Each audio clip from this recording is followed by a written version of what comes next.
All right, Aaron, what you want to talk to us about today? Do you remember the guy that called in like 2 weeks ago about the unspoken written code? You guys kind of didn't really understand what he was saying, I don't think. Unspoken written code. Was he talking about like DNA? Yes. Yeah, I do. You know, I get a lot of interesting calls about DNA and stuff, but I think I know the one that you're talking about in particular. Yeah. Okay. Well, do you understand how that relates at all to like the idea of there being a God? So the idea being that DNA is like a code, and the code is kind of created by God. Is that what you mean? Yeah, he was telling you how it's like a language, and you were like, "Well, we've never seen like letters in there." That's kind of like how you guys poked fun at it. Well, it's similar to the watchmaker argument, right? I mean, somebody sees order, and they have examples of things being ordered, and in most cases, they're designed. So they see the, human DNA or whatever is being ordered, and they think that therefore it must also have a designer. Right. Right. That's probably the logic being used there. Mm-hmm. It's close. It's like Lawrence Krauss when he was confronted with the idea of like intelligence being the designer of DNA. He like referenced the snowflake and how like they appear to be designed, but they're not. Right. Exactly. Yeah. Yeah, but when you have information that meets an even higher standard, when it's coded information that can be decoded and used to complete a task, it's a lot more complex than a snowflake. And it actually implies a human mind or some advanced intelligence was involved. So I agree with you that, DNA as a whole is more complicated than snowflakes, yes, right? By pretty much most metrics. Agree with that premise. Yes, but to say that it implies a design, that's, I think. I don't think so. Are you in agreement that this implies design? Is this your belief? Yes, absolutely. Okay. So it's like, because I know, like, when you tried to, what are you guys' names again? I'm sorry. My name is ObjectivelyDan. And I'm Shane. Yeah. Dan and Shane. Shane, you're doing, like, the 4-minute interviews on YouTube, right? Yeah, on Atheist Vanguard. But you're not the Cordial Curiosity. Nope, Cordial Curiosity, that's Reed Nicewonder that does those videos, who has also been a guest on this show. Awesome. I should get him back on. Started watching both of them, like, last week. But anyway, back on track here. So yeah, like when he was saying like when Dan was saying it's not a language. It's like when Bill Gates compared DNA to computer code. I have it in like 3 stages. Like if you have a book, that could be like level 1. If you have a laptop and it's just bits of ones and zeros, but it obviously is still communicating like tons of information.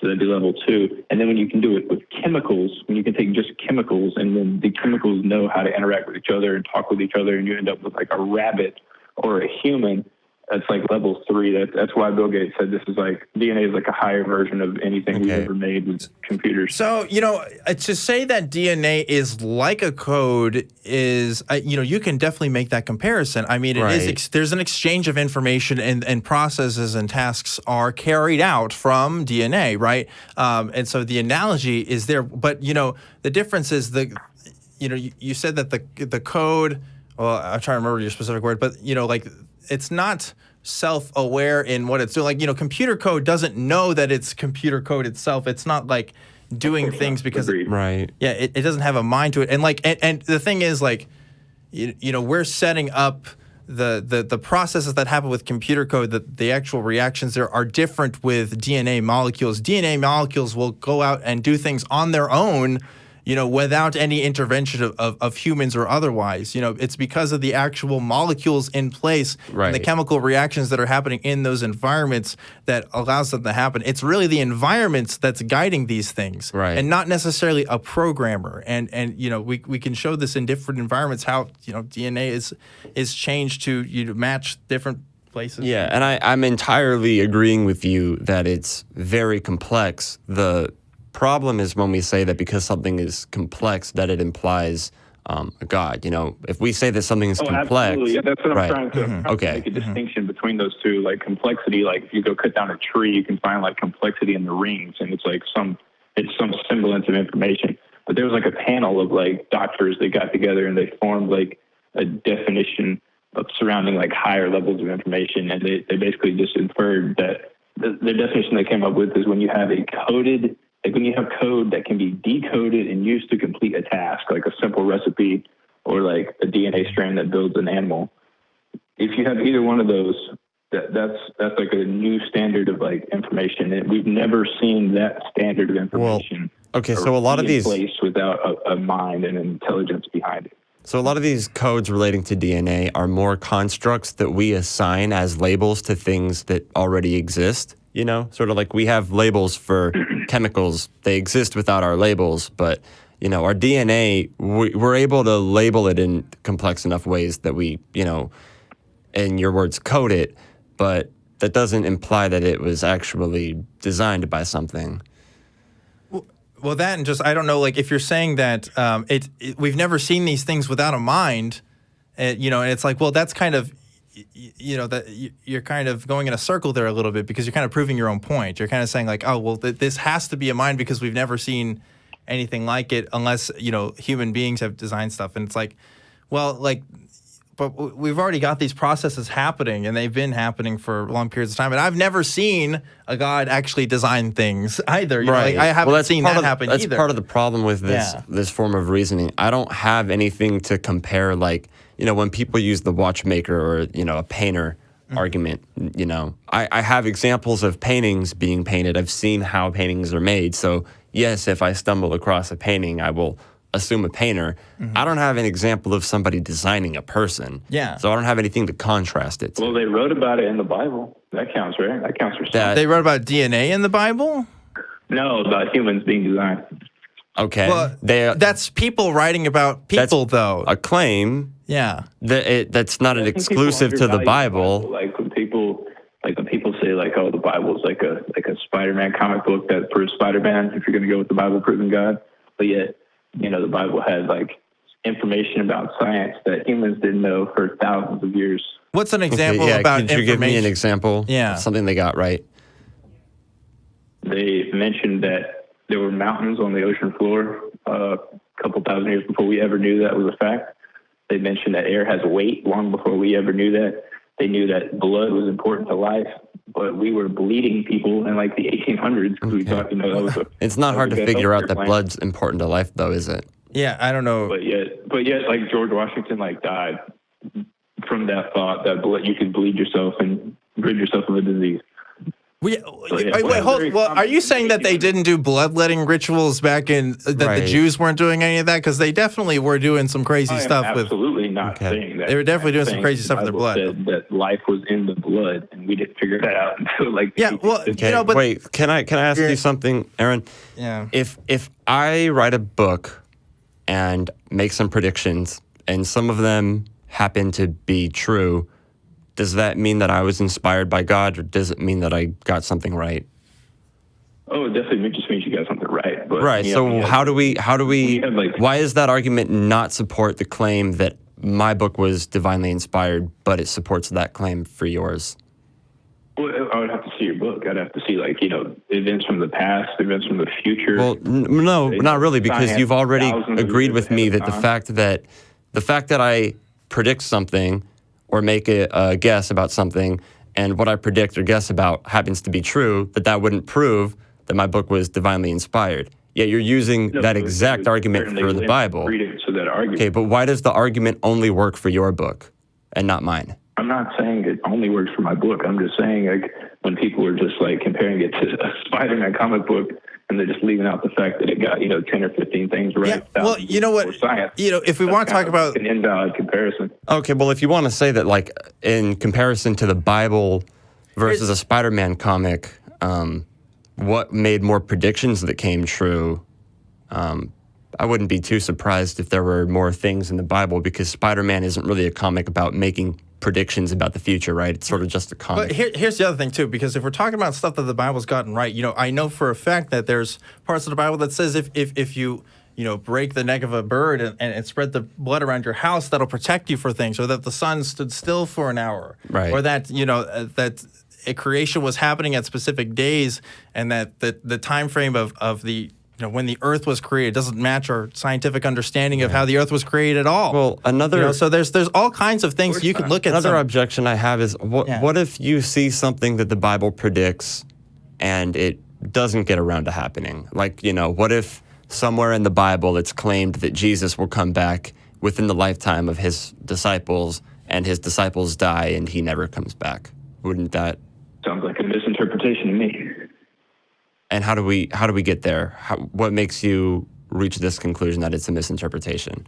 Or, I mean, it doesn't have to be that exact claim. What I'm saying is, if you see something predicted in the Bible and it just doesn't happen, how does that not work the other way around? Well, for me, I'm already, I don't want to say like I've already reached my conclusion. I'm not ever going to change it. But I do have, a framework in motion that's already been working for me, like answered prayers, seeing prophecy in the Bible, understanding that the Big Bang points to the supernatural realm. And, there's a ton of things that support my belief in God, my belief in Jesus, and my belief in the Bible. So, if I see this prophecy didn't work out, it's far more likely, in my opinion, that I'm not interpreting that specific chapter right. It simply hasn't happened yet. Well, why is your conclusion that... Right. It sounds like if the Bible doesn't say what you want it to, you assume that it's a misinterpretation. Do you think that might be... Not at all. The Bible says plenty of things I'd rather it not say, but that's not going to take me from my position. Why is the first... analyzed, the multiverse... Right, but that's not what I'm saying. What I'm saying is... So this creator, and I've decided this one is the most logical... It sounds like if the Bible makes a claim and you discover that the claim isn't true, your conclusion immediately becomes that you misinterpreted the claim. Why not? Why isn't it plausible that the claim is just false? I mean, the claim could be false, but I think it would be far more likely that the book that's predicting things from the future, from 6,000 years into the future, and, it's 2,000 years ahead of science. If that book is right on, these other 15 things, I'm probably misreading whatever I'm reading. So in the Bible... I used to think the Bible was just like a collection of stories from old people that wanted me to become a good person. So I started seeing correlations between reality and the Bible. And I was like, wow, this is all real shit. Can I ask you this, Aaron? If do you think that a human being could survive in the stomach of a whale for a few days? Like if the Bible said that if someone went in the stomach of a whale, that they could basically use it as 3 days. Right. Do you think that sounds pretty silly, right? Yes. Sounds pretty silly when you say you throw a rod, it becomes a snake, a donkey talk to you. Yeah. I would agree with that. Yes, it does. It's silly and very easy to mock, and I get that. Right. But when you introduce a being that created a universe and created our DNA, and the DNA builds humans on its own on a regular basis, when you introduce a God that can do anything, all those little stories. Well, when you introduce a God that can do anything, omnipotence, everything becomes plausible to you. That's the problem. Whatever. That's exactly what I'm saying with theism is anything is plausible to you because you think that there is a being that can do anything. And what I'm saying is not everything is plausible. The only thing you have to do is prove that being exists. Then everything becomes, it's just it's in the tub. It's a awesome. And people have been trying for thousands of years, and here we are still asking. We don't have any. Do is take a good hard look at the double slit experiment and a good hard look at the Big Bang. I'm sorry, which experiment? You said the double slit experiment. The one with about quantum physics, Okay. Yeah. The idea that it's about quantum superposition and stuff. Yeah. But it's about how human consciousness. Here's the thing, though: did the ancient Israelites were they able to look at the Big Bang and the quantum slit experience? So, what were they using to understand that God was real? Well, they had miracles on a day-to-day basis. But not everybody had miracles back then. But hold on, not everybody.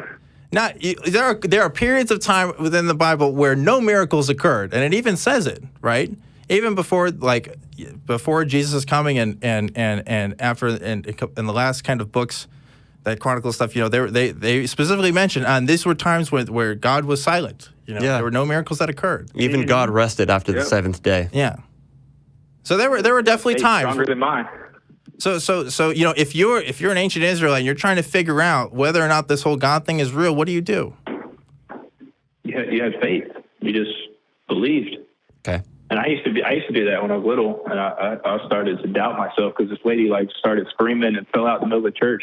My mom had me in a 4-person church, instead of the 100-person church that I was used to. So like the groupthink environment had dissolved, and I was just looking at this lady like thinking critically, and I'm like, I don't really feel anything in my heart at all. So why is she on the floor and screaming about the Holy Spirit? And that's when I decided to just research everything from like quantum mechanics to entropy, DNA, the laws of information, the cosmological microwave background radiation that points to the Earth being in the center of the universe and all that stuff. Whoa! Wow, it's pretty easy to believe in God once you have all the information, but you just got to go get it. I think it's easy to believe in God when you use the information to point it to specific beliefs. Well, when you you already PhDs saying like the mapping of the universe is radiation from the Big Bang. What do you think on its axis? Listen, pretty these amazing. PhDs that you're quoting right now, right? You're talking about like Sean Carroll and stuff. I mean, Lawrence Krauss. You know, these guys aren't Christian, right? Like they don't come to. Why aren't the people who are studying this, the people who know more about this than you or I combined? Why aren't they Christian? I think Lawrence Krauss probably knows a bit more about physics than you or I, right? Like, I mean, I debated him on Twitter. I kind of slapped him, so. Okay. All right. Well, I can't be a referee on your Twitter debates with Lawrence Krauss on Twitter. I don't get to be the arbiter of who won between you and Lawrence Krauss. I mean, when you're writing books that say a universe from nothing, I mean, you're already proving you have some sort of like mental handicap. So. That's a whole specific discussion that I don't even want to do on this show. But you said that God can do anything, and then you basically told us that anything that happens is proof of God. So if anything that happens is proof...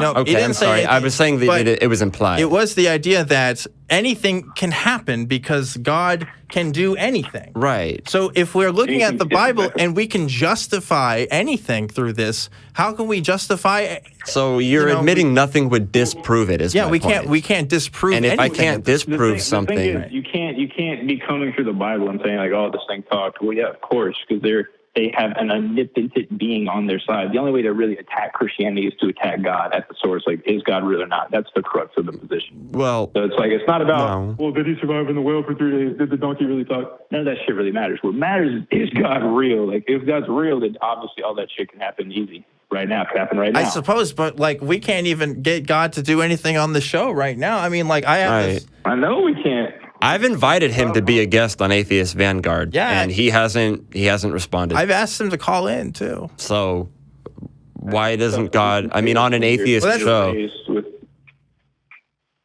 You know, whether or not God decides to do things at specific times, you know, that's another thing entirely. But you know, like I see some of the stuff that you're looking at, right? I look at the Big Bang and I'm looking at cosmic background radiation and stuff, and like my brain isn't pointing to God through that. In fact, if anything, when I'm looking at that stuff, I see the opposite from Christianity, because there's no Christian text that I'm aware of that talks about cosmic microwave background radiation, or you know the actual what the Big Bang actually describes. And here's the thing that's been really annoying me the past couple of weeks. Let me talk, and I'll let you get your word in here in a bit, Aaron. But the thing that's really been annoying me in the past couple of weeks with people who are calling in is saying that the Bible describes the Big Bang. No, it does not.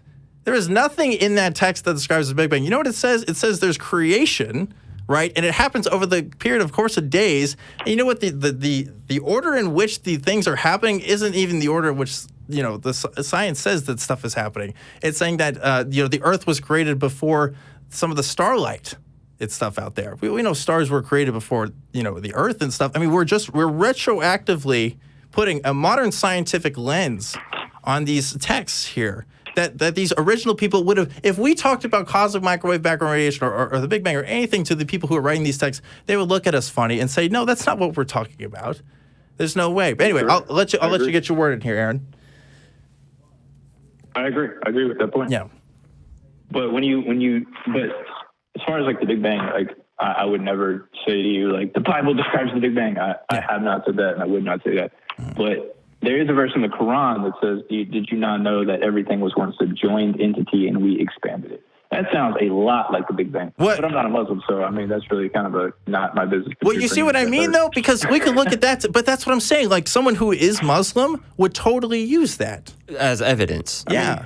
I mean, they probably should. I mean, that seems to be like a really nice point of evidence if you're trying to say that humanity has encountered or has dealt with or has communicated with something beyond our dimension. But that doesn't make you believe the Quran, though, does it? This is interesting, yeah, because like if you and I are both willing to say, yeah, but that's probably not true, though. Yeah, like you're able to agree with us that logic doesn't work. Yeah. For that book. When did I say it doesn't work? Well, you said, you're not a Muslim, right? Well, you're not a Muslim, right? You don't think the Quran is, completely accurate, right? I think it's like a great book, but I think that's an amazing piece of knowledge. Like when I look at information, I don't look at anything as off limits. I'm not going to be like, oh, that's invalid. Yeah, that's right. But what I'm saying is, you're not Muslim. Value, it's going to be in my world. And I applaud you for that. That's a great thing to have. I'm so glad that you're able to look at other texts and be open to your ideas. But yeah, like Shane's saying, like that, you're not a Muslim.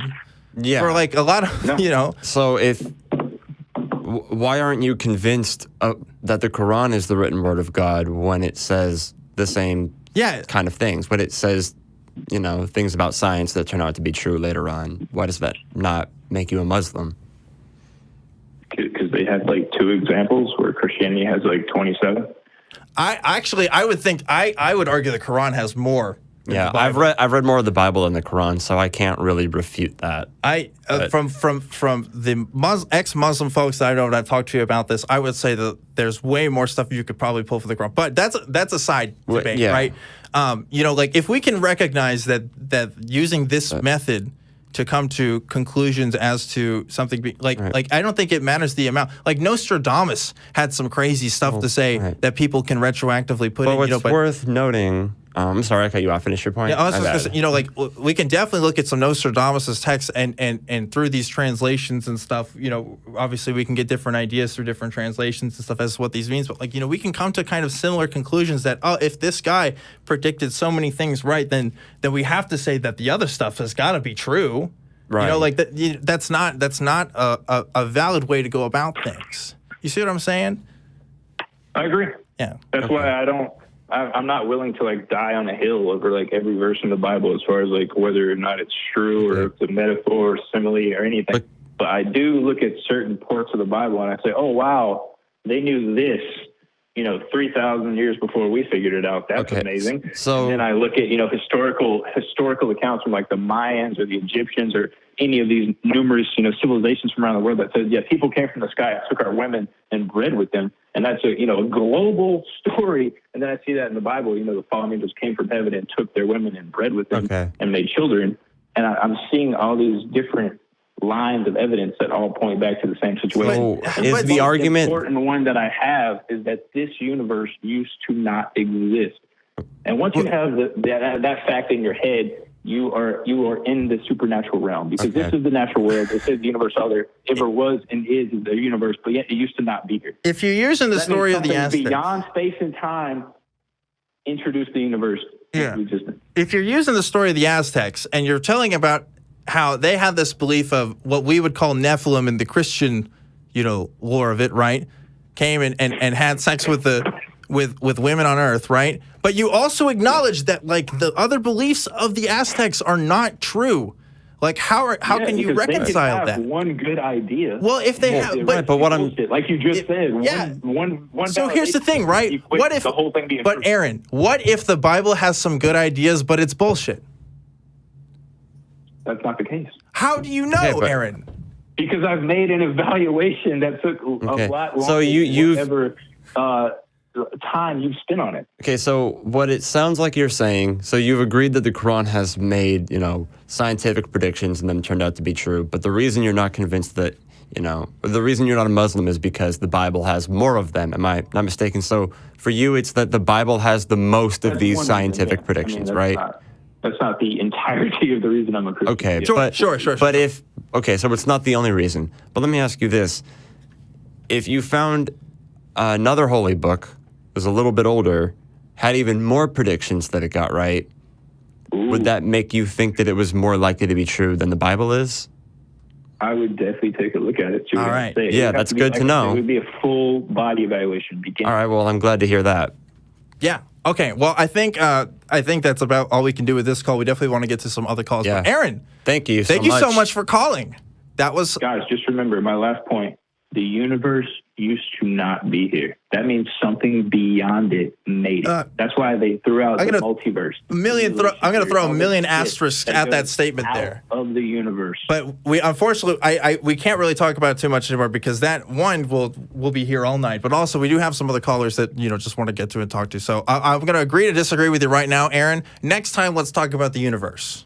All right, and maybe we can go into a little bit of that. But again, thank you. This is Zack, by the way. I don't know why they could call me Aaron. Oh, okay. They have Aaron here written on our call screen. Yeah, so sorry about that, man. Flat Earth dude, it's the same guy.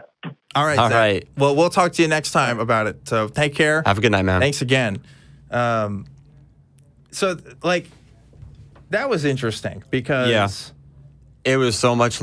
I feel like that identical conversation countless times. You know what I mean? I feel like I have to. Here's what I thought it was cool because I totally did not use street epistemology at all, and you did this time. I kind of just let you roll with it, and I played bad. I think it was a good cop, bad cop thing going on time. I'm usually good cop in most of my guests, but it's like I don't know what else can we say. It's like if you make a personal evaluation, then that's something else that you're using to come to the conclusion that's true, right? My point of bringing up the question about whether a person could survive in the stomach of a whale wasn't necessarily that it sounds silly. Though when he asked, of course, I had to answer honestly. It does.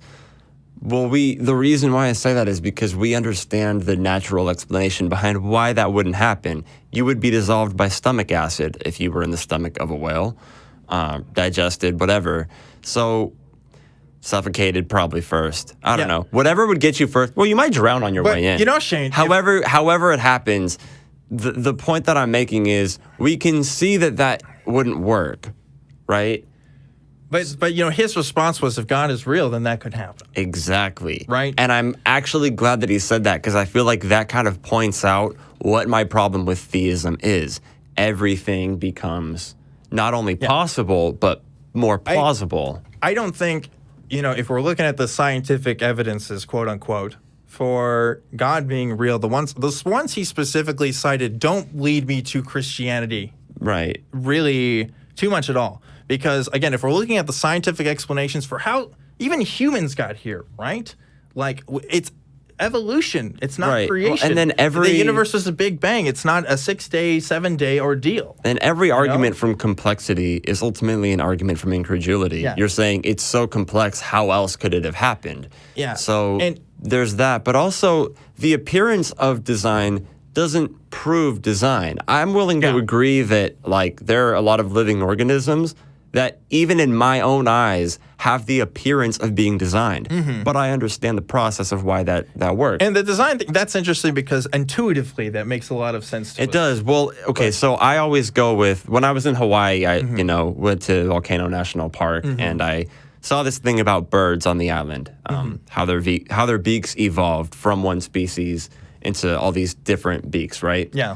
What you'll realize is the birds that eat nectar, for example, get a more long downward pointed kind of beak. The ones that eat seeds, they get more wide beaks that are better, sharper, better for breaking open seeds. So you would look at these beaks, and if you didn't understand evolution, you would go, okay, look, this beak is designed for getting nectar. This beak is designed for getting seeds because it works out perfectly. Yeah. But what you learn when you start learning about evolution is that what happens is the birds that had the beaks best suited for getting the food that they're eating were the ones that were surviving the most and passing on those genes and, adapting more to it over time. Specifically, he was talking about DNA. And thinking about, we totally show that DNA changes all the time.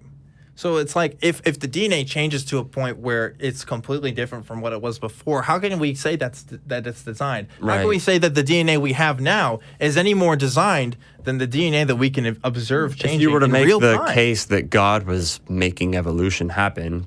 Yeah, and that's not what if you were going there with it, which he didn't say that. The so text let's doesn't. Not. Yeah. Well, we should stop because we should give Zack a fair chance to respond to what we're saying, because otherwise, if we're just talking about it at the end here too, we don't it's not fair to the people I want to give a breakdown, but not. And plus, we have other people who want to talk to us too.